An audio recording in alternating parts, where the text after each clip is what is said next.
becomes easy to access the pineal gland, which is the seat of consciousness.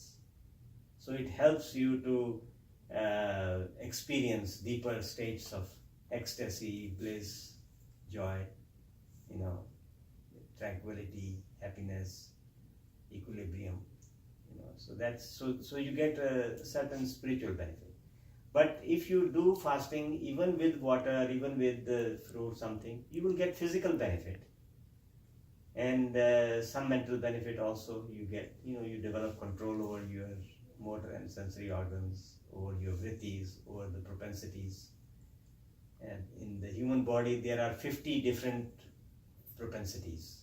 We call them vrittis. Dharma, artha, kama, moksha, vagya, moksha, prashya, avishwas, sarvanash, krurta, lajja, pishunta, irsha, susupti, visad, kasai, trishna, moh, ghrina, bhay, आशा चिंता चेष्टा ममता दम विवेक विकलता अहंकार लोलता कपटता वितर्कता शतभ ऋषभ गंधर्व मध्यम पंचम धैवत निषाद ओम ओम फट वसत वसत स्वाहा नमा विष अमृता परा परा. These are 50 emotions: anger, hatred, fear, jealousy, shyness, bashfulness, love, sex, attachment, pride, avarice, hope, envy. So many different expressions of the mind. So the idea is that through meditation, through these practices, you try to develop first the control over the indriyas, means the 5 motor and 5 sensory organs, and then control over all the different propensities, which are controlled by different plexuses in the body, called chakras. So through meditation, it becomes, so the mind gradually becomes more and more calm, more and more peaceful. And once the mind becomes calm, concentrated, then the mind, it does not go through its, usually, emotional outbursts are there, then, mind is like this, then gradually it becomes like this, then gradually. So if one can retain one's equanimity, equilibrium, calmness, that is God realization. God realization doesn't mean you will see some lights, some things, but it is when the mind becomes calm, then you can, you see the reality as it is. And the physical reality has its limits. Everything has its cause and effect. It's like ripples. You throw a pebble and you see ripples. So it is the result of the force with which you throw the pebble. You will see those ripples in the pond. So in this creation, there is action, there is reaction. So due to those actions and reactions, there are these ripples in this cosmological order. The energy. The consciousness is a collection of 2 things, cognition and energy. Like if you want to make a table, you need some wood and you need to apply some force on that wood to turn it into a table. So this universe is made up of some substance. After all, this thing is some substance. We say cotton, or we say, iron or wood. These are substances. But if you go deeper, you find it's also nothing but it's atoms, electrons, protons, neutrons, and subatomic particles, and then you cannot see what is there. And that's what physicists are trying to understand. What is the substance out of which this universe is made up of? And it's not physical, but with their mind, they try to imagine, they try to deduce what that substance is. So the yogis, they say that this substance out of which this universe is made up of is consciousness or cognition. Just like intelligence is also the product of cognition. So cognition, this cognitive faculty or intelligence or and energy. Energy is a blind force. Like fire. The child puts hand in the fire, fire will burn. A very beautiful lady will put hand in the fire, fire will burn. A very great scholar will put hand in the fire, fire will burn, because it's a blind force. So the consciousness is a collection of cognition and energy. And it is the energy which brings movement. Without energy, there is no movement. So where there is energy, there is movement. And cognition is what gives sense of direction. So when the human mind can control the physical energy, there is a flow of water in the big river, Yangtze River, Yellow River, and with your power of your mind, you can change the direction of that river. So mind is more powerful than the physical world. But there is something which is even stronger than the mind, and that is the consciousness. That is the spirit. That is the faculty which controls the mind itself. If there are billions of nerve cells in the brain, there is something inside of us which holds it all together. And that is you. You say, I am Sunita. I am Anandi. So this I, what is it? It is, maybe it comes from here, the sound comes from here, but it's not only the physical sound.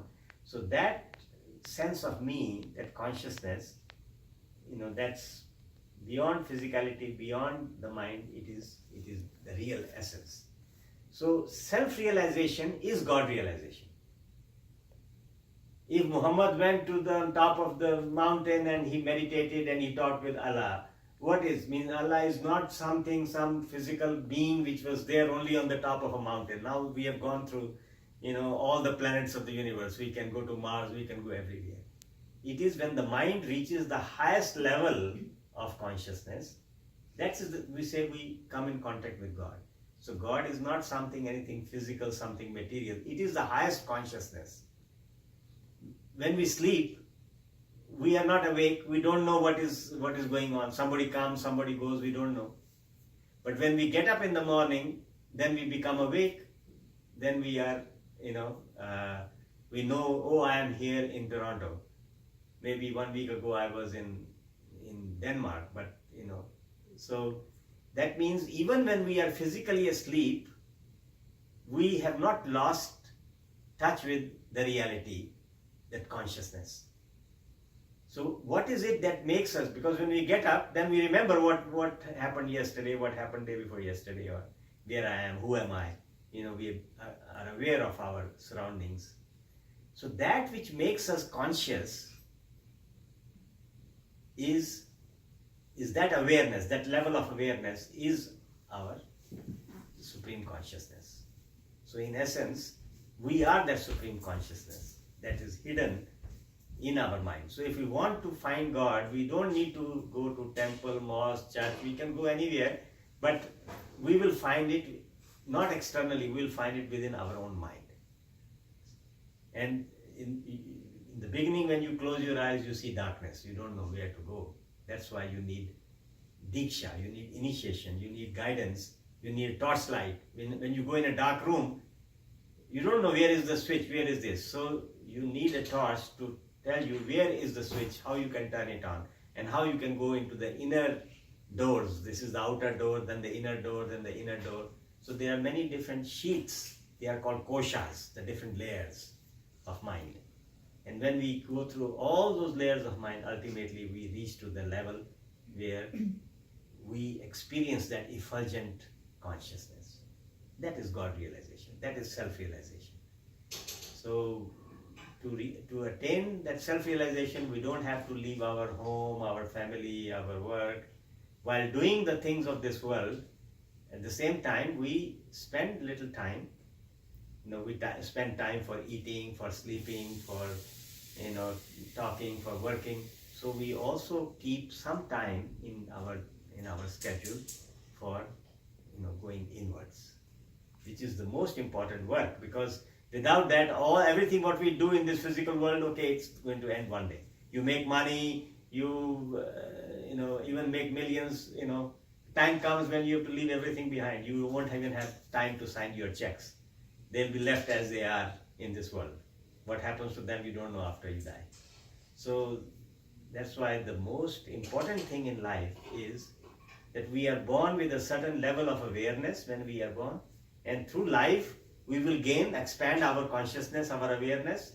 But through meditation, you want to reach to the highest level of awareness, which is the supreme consciousness, supreme awareness.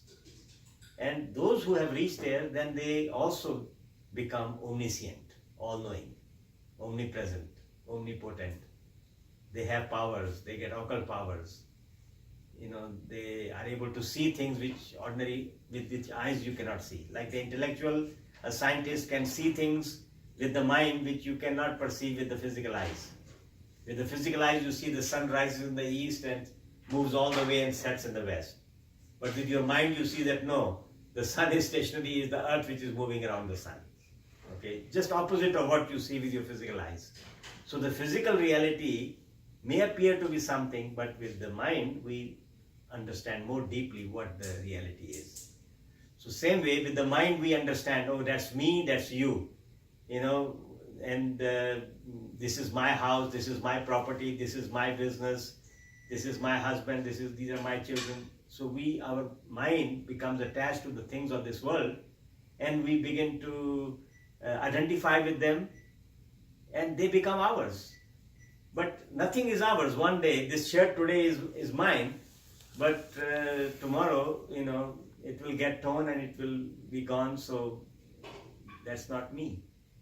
So we are not the things of this world, which we consider our own. Even we make our friends, our husband, our wife, we say, oh, she's mine, he is mine, but nothing is permanent. Today they are yours, for some time they are yours, but one day, they will also go apart from you. They'll go far away from you. So anything which we identify with our mind is not permanent. So that is why, if we are wise, if we are intelligent, then we should try to realize what is the real me and what is the real you. What is the essence of all the things of this world? And that is what is, people have understood it, that they have given the name God, and they've given the name Allah. The scientists call it, energy. Spiritualists call it consciousness. So, but it has to be realized. Just by saying it, it does not become. But that's how it starts. First you give it a name, and then you try to understand what it is. The child, when they start, you say A. The child does not know what is A. It's just one line, another line, and another line, and we say this is A. We give a sound, a form. So sound and form, and it becomes a reality. The sound and form, something which was non-existent, becomes and begins to exist. So now when we understand the letters, then we can make words, then we can make sentences, we can make poetry, we can explain different concepts, just with the help of, the language which we have developed. But in the beginning, the language was nothing, but it was just a combination of syllables, of sounds, of consonants and things. So, so a stage comes when we have to go beyond all the sounds and beyond all the forms and beyond all the colors. So that consciousness, which we call Brahma, means that which is infinite, which is neither born nor dies. It is eternal. It is always there. It is Nityananda, means it is eternal. There's no difference between that state and the state of Ananda or bliss. Because where there is pleasure, there is craving, there is duality. Where there is happiness, there is some pleasure. There is pleasure and pain, happiness and sorrow. It comes within the scope of the material, universe. So there will always be some craving left because there is duality. The source of craving is duality. I want ice cream. I want a nice cake. I want this. I want that. So I, and there's something else. And then when you taste it, is very nice, very delicious. But after some time, the taste goes away because it's not permanent. It changes form, and then the taste gets dissolved, and that mental experience lingers on for some time, then again disappears. So it's not eternal.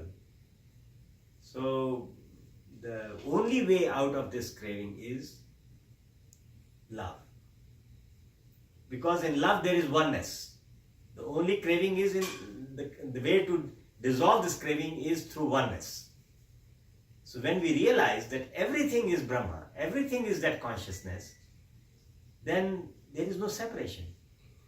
You and me, we are the product of the same thing. Maybe we have different bodies, we have different minds, we have different emotions, we have different temperaments, but behind all of us there is that oneness. So if people can realize that oneness, then there will not be legal battles. They don't have to go to courts to decide the matters. It's because we are separated from that oneness, and that because of that we, this is mine, this is yours, and these battles, they begin in this world. So, so Dada, what you were talking about is separation. Humans, duality, we live separately. Mine, yours, his, hers. Yeah. And we have to somehow grow beyond separation and grow into, because I say the same thing. Yes. It's love. Yes. You want to cook good, love. Yeah. You want to do something well, love. Yeah. Whatever you want to do in life, the minute you throw love into it, you sort of like become one with any and everything that you do, and any and everyone that you touch. Okay. And it's beautiful. That is what is we were singing Baba Naam Ke. Baba means the dearest one. It comes from the root word Bapra. Bapra means the most dearest. Like children you say Baba also. Parents you say Baba. Father you say Baba. Means that which is the dearest to you is Baba for you. So Baba Naam Kevalam. So love is all there is. That is the meaning. Naam is name, Kevalam means only. So only the name of that beloved of the Supreme. So not something limited, but something infinite. So that's the whole. So how do we teach people this oneness thing, this love? They have to evolve. They have to evolve. Of course, it requires, we have to, people, the hard way is that you experience pleasure and pain and happiness and sorrow, and then come to the point where one day you realize, oh, this is not it. Okay. So that's one way. But the intelligent way is that when you, through knowledge, you don't have to make the same mistakes which everybody else is making, but you learn from the mistakes of others, and through knowledge you are able to understand that, oh, I think I should not drink, or I should not do this, or I should not do that, because this path is not going to lead me to where I want to be. But that's the observer. The observer can do that. Yeah. Right? Yeah. But for most humans, they have to go through the experience before they make that, I guess. So if you start with meditation, then that meditation helps you to become observant. Because in meditation, you yourself are becoming observer. Thoughts come and go, but there is a part of you which is just a witness to those thoughts. So in the beginning there is, you are part of it, but you don't, you are meditating, and then you start thinking, oh, I have a doctor appointment, I have to meet my customer, I have to do this, I have to do that. And then you realize, oh, I'm meditating. Then you bring your mind back.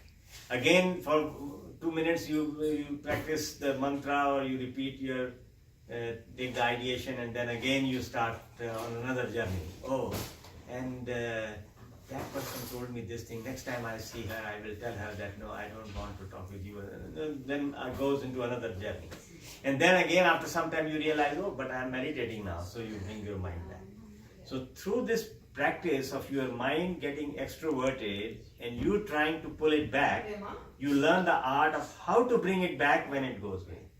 So after some time, in the beginning it takes maybe half an hour to come back, then 20 minutes, then 10 minutes, then 5 minutes, then 3 minutes. Then a stage comes when even for a few seconds, if the mind goes away, you can pull it back. And if you can keep your mind at one place for a longer period of time, that is concentration. So that is the starting point. Concentration is the starting point of meditation. So it's the byproduct of it. But that way, at least you become observant and you know that, oh, I am different from my body, from my mind, from the world around me. Then gradually, just the stage comes when you experience some deep inner concentration, or tranquility, or peace, or joy. And then that is, once you have tasted it, then you want to go back to it again and again. It's like anything in the world. It's like the craving. Yeah. Except it is not external craving, it is internal craving, just to be in that state. So hands to work, heart to God. So we remain in that state all the time, and then we do the things of this world, what we have to do.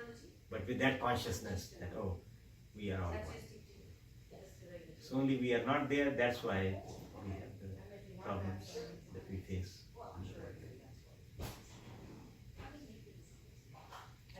We have created religions, we have created nations, we have created families, tribes, we have created differences, but it's all arbitrary.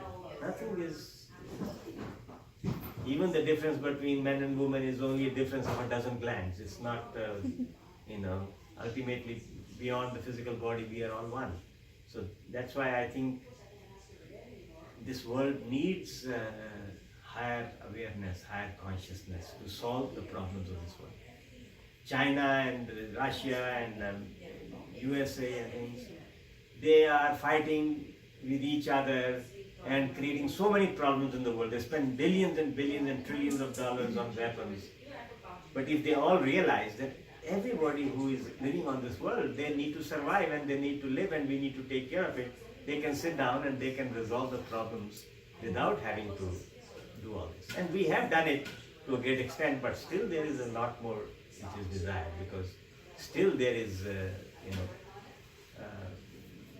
lot of hatred, lot of sense of separation, and because of that, lot of energy is being wasted, and these things which could be utilized for the welfare of the world, we are using the resources for just, So that's why I think we need this, not only as an individual practice, but also as a collective. Okay? So we have some food. I hope we can all enjoy. Namaskar.